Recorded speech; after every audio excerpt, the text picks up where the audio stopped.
April 11th, 1970. NASA launched Apollo 13, the third mission meant to land humans on the moon. Millions of Americans watched, confident that history was about to repeat itself.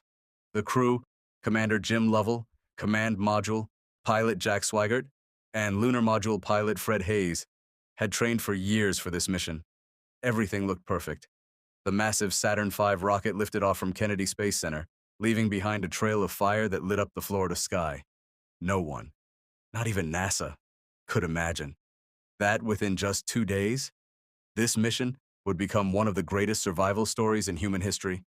At first, Apollo 13 looked like just another mission to the moon. No one expected that it would soon become one of the greatest survival stories in the history of space exploration. I'm Ethan Carter, and today we're going to relive the incredible true story of Apollo 13. Inside the spacecraft, 3 experienced astronauts were on board. Commander Jim Lovell, Command Module pilot Jack Swigert, and Lunar Module pilot Fred Haise.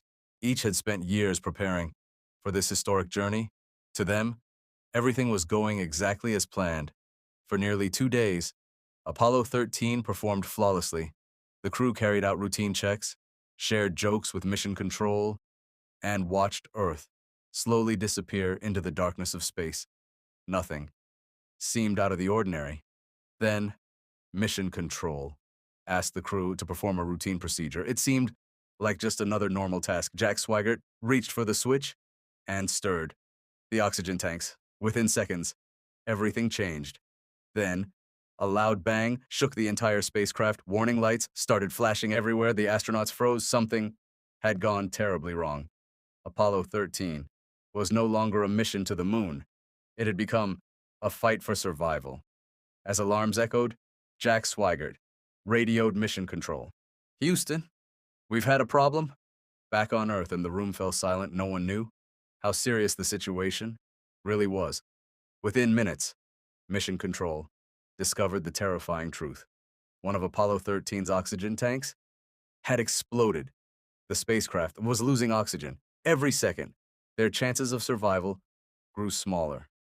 Within moments, NASA made the impossible decision.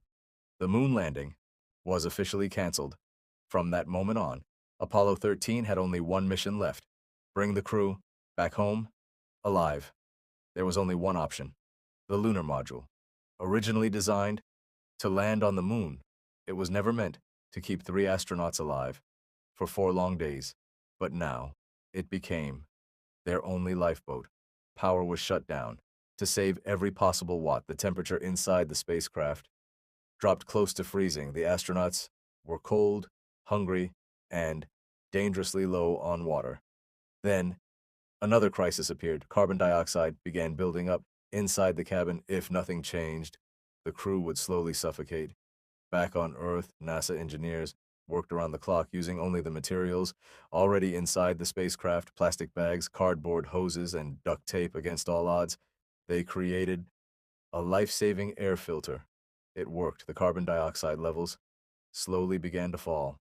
Now, only one challenge remained: getting home. Apollo 13 swung around the moon, using its gravity to begin the long journey back to Earth. Every calculation had to be perfect. One mistake could send the spacecraft drifting forever into deep space. As Apollo 13 approached Earth, the astronauts returned to the command module. The lunar module, the tiny spacecraft that had kept them alive, was released into space forever. Now, everything depended on re-entry. As Apollo 13 entered Earth's atmosphere, traveling at nearly 25,000 miles per hour, radio communication suddenly disappeared. Mission control waited. 1 minute passed, and then another. The blackout lasted longer than expected. The room fell completely silent. Then, a voice finally came over the radio. Apollo 13 had survived. Moments later, 3 giant parachutes opened above the Pacific Ocean. The command module splashed safely into the water. Rescue teams quickly reached the astronauts. Jim Lovell, Jack Swigert, and Fred Haise were finally home. Apollo 13 never landed on the moon, yet It became one of NASA's greatest victories because success wasn't measured by reaching the moon. It was measured by bringing every astronaut home alive. More than 50 years later, Apollo 13 continues to inspire the world. A reminder that courage, teamwork, and determination can overcome even the impossible. If you enjoyed this story, don't forget to like, subscribe, and turn on notifications for more incredible true stories. Until next time, I'm Ethan Carter. Thanks for watching.